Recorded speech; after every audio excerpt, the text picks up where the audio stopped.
êtes-vous déjà demandé qu'est-ce que cela fait d'être une plante? Ancrés à la terre et se déployant vers le ciel, les végétaux semblent passifs au monde qui les entoure.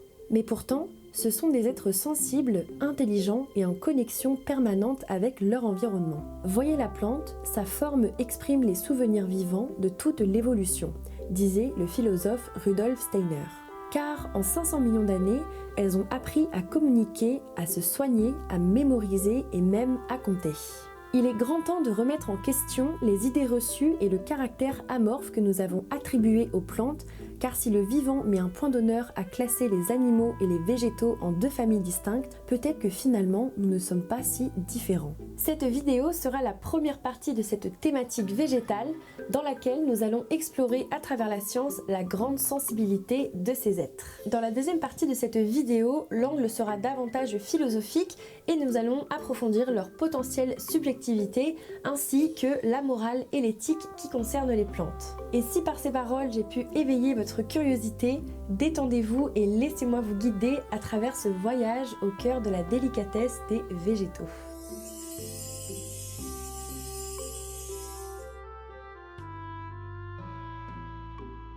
L'humain place les plantes à mi-chemin entre le minéral et l'animal. Considérées comme vivants mais non sentients, c'est-à-dire dépourvues de subjectivité, elles sont à nos yeux des êtres passifs, insensibles au monde qui les entoure. Mais si ces intuitions n'étaient que des idées reçues qui nous amènent à déconsidérer des êtres pourtant sensitifs, sociaux et en connexion permanente avec leur environnement. Pour mieux comprendre les enjeux de cette vidéo, je vous invite à détacher du règne végétal un regard anthropocentré.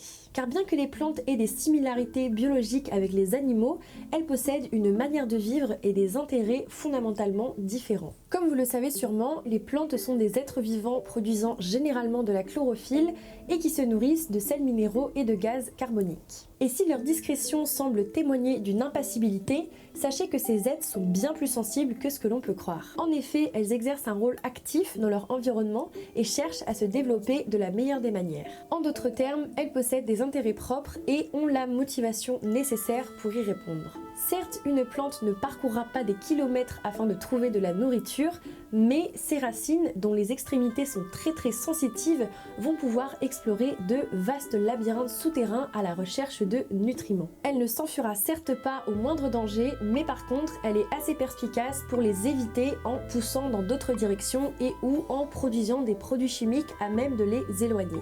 Le biologiste que l'on ne présente plus, Charles Darwin, considérait les plantes comme les animaux inférieurs sans y mettre de connotation négative. Car en effet, nous pourrions comparer leurs racines à un cerveau, leurs feuilles à des poumons et leurs fleurs à des organes génitaux.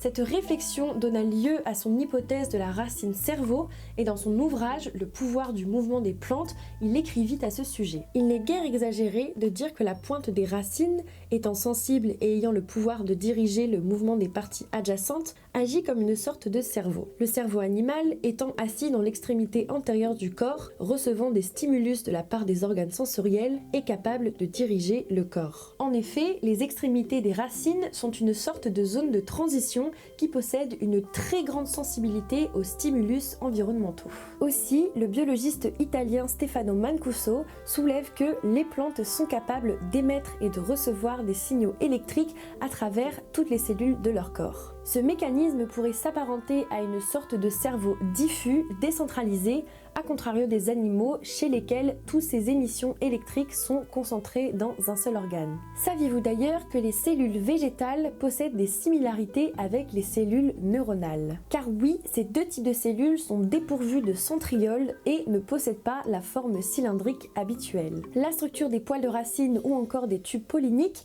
rappelle celle des neurones qui étendent leur axiome. Toutes ces découvertes ont donné naissance à une discipline nommée la neurobiologie végétale, une science qui étudie la mémoire, l'apprentissage, l'expérience, la communication et la vie sociale chez les plantes. Cette discipline est un peu controversée car, entre autres, certains qualifient d'anthropocentrique le fait d'attribuer des caractéristiques neurobiologiques aux plantes. Son fondateur, le fameux Stefano Mancuso, répond aux sceptiques que, quand les phytobiologistes parlaient du fait que les plantes possédaient des hormones, cela semblait impensable fut un temps, alors que de nos jours, ce fait est ouvertement accepté.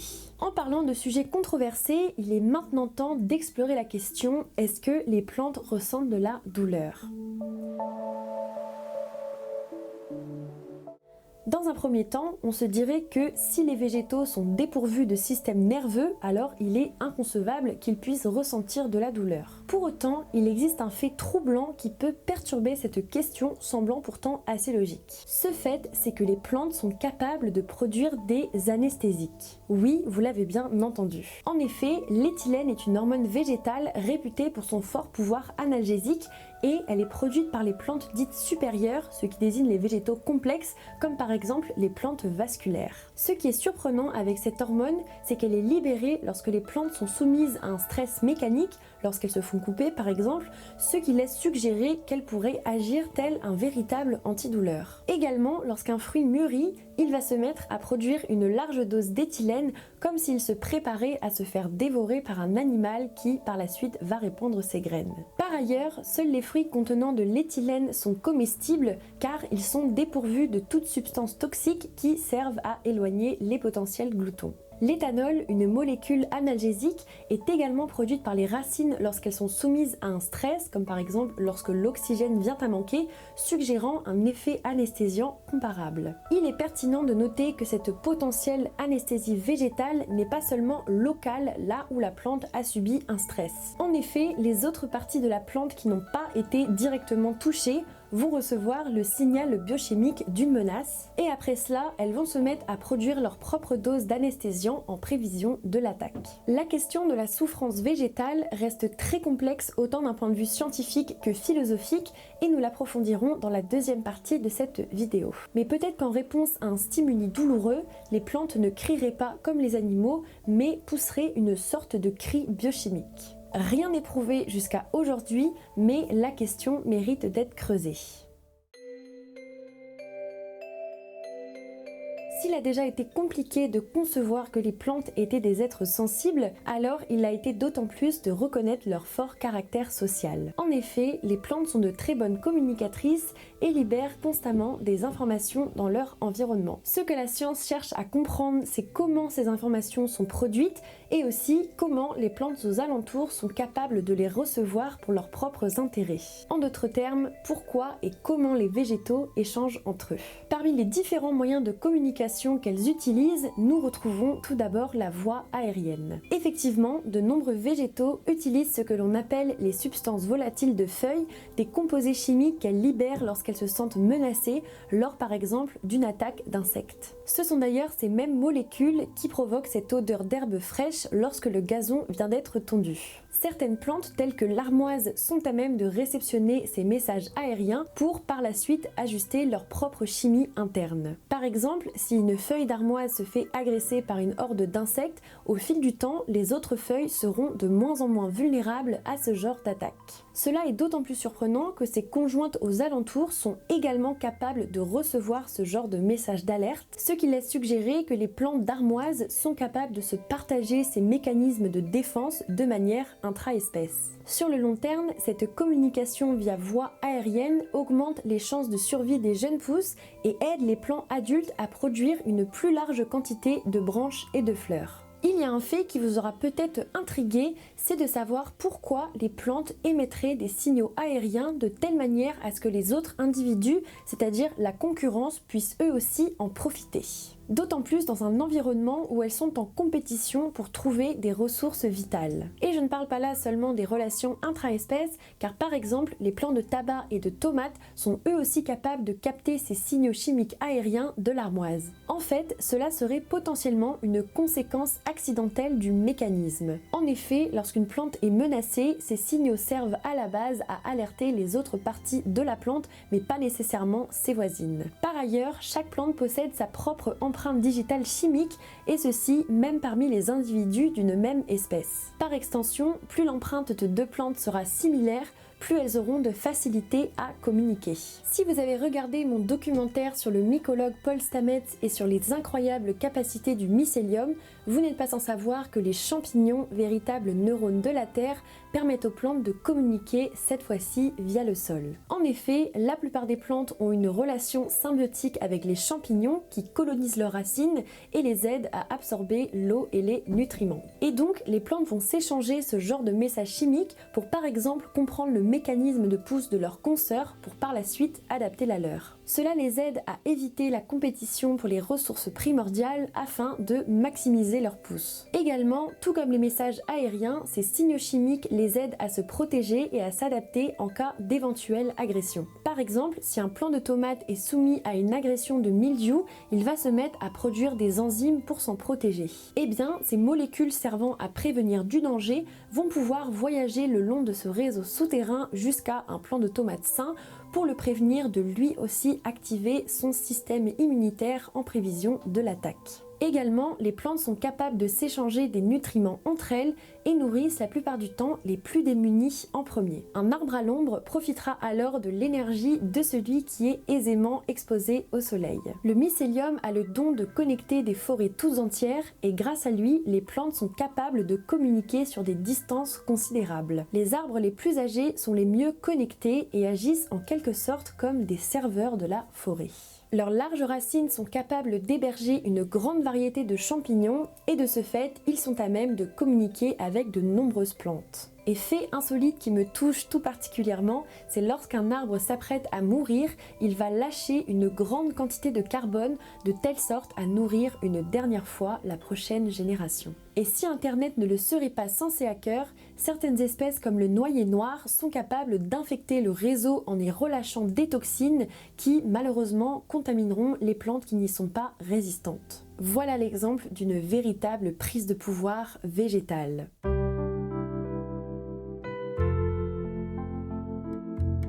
Si nous venions d'aborder le fait que les plantes sont des êtres sensibles, sociaux et solidaires, il est maintenant temps de rentrer un peu plus en profondeur dans leur intelligence. Saviez-vous que certaines plantes sont capables de compter?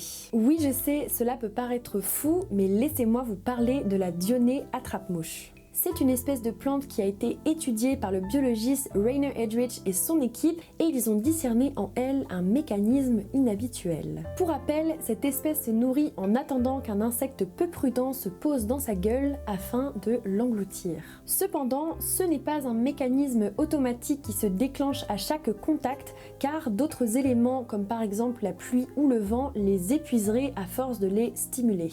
Comment font-elles alors pour détecter un insecte? Eh bien, justement, en comptant. Quand la Dionée attrape-mouche se fait toucher une première fois, elle va prendre en compte la stimulation et se prépare à l'attaque. Quand le mouvement se répète une seconde fois, elle va s'envelopper autour de sa victime et c'est au troisième contact qu'elle va se fermer abruptement. Et ce n'est pas fini car la quatrième stimulation, la Dionée attrape-mouche va produire une hormone associée au processus d'alimentation. Puis enfin, au cinquième mouvement, elle conçoit les enzymes nécessaires à la digestion. Ce processus est très intelligent car, comme je l'ai dit plus tôt, il permet à la plante de ne pas utiliser ses ressources trop rapidement car, entre autres, la proie pourrait être trop petite ou encore s'échapper. Professeur Hendrich nous dit que ce mécanisme permet à la Dionée attrape-mouche d'équilibrer les coûts et les avantages de la chasse. Les plantes sont certes dépourvues de neurones, mais cela ne les empêche pas de compter, d'apprendre et même de mémoriser.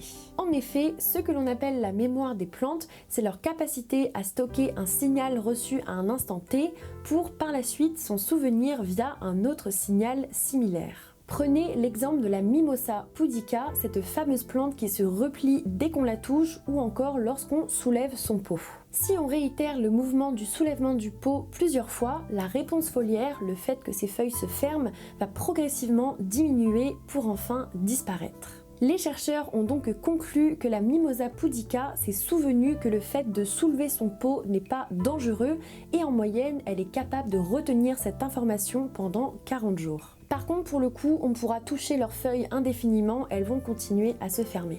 Autre exemple de ce que l'on appelle le phénomène d'accoutumance, cette fois-ci chez le peuplier tremble. Lorsque le vent vient plier ses branches, un gène précédemment inactif va être exprimé 30 minutes après en réaction au stress produit. Cependant, si le vent continue de plier ses branches pendant plusieurs jours d'affilée, le gène va cesser de s'exprimer pendant environ une semaine. Pourquoi ? Eh bien, car le peuplier tremble à mémoriser que le vent ne présente pas de menace pour sa survie. Il faut noter que les plantes ne mémorisent pas les phénomènes en soi, comme par exemple le froid ou encore une attaque d'insectes, mais plutôt le type de réaction à adopter face à ces mêmes phénomènes. Dr František Baluška, spécialiste de l'évolution à l'université de Bonn, nous précise que la plupart des molécules responsables des activités neuronales dans le cerveau humain sont également présentes chez les plantes et font preuve de fonctions très similaires. Cela implique que les plantes ont elles aussi un processus d'information, de mémoire, de décision et de résolution de problèmes. J'espère que vous aurez apprécié cette balade à travers la sensibilité du monde végétal. Ce fut un vrai bonheur de partager avec vous les différentes facettes de l'intelligence des plantes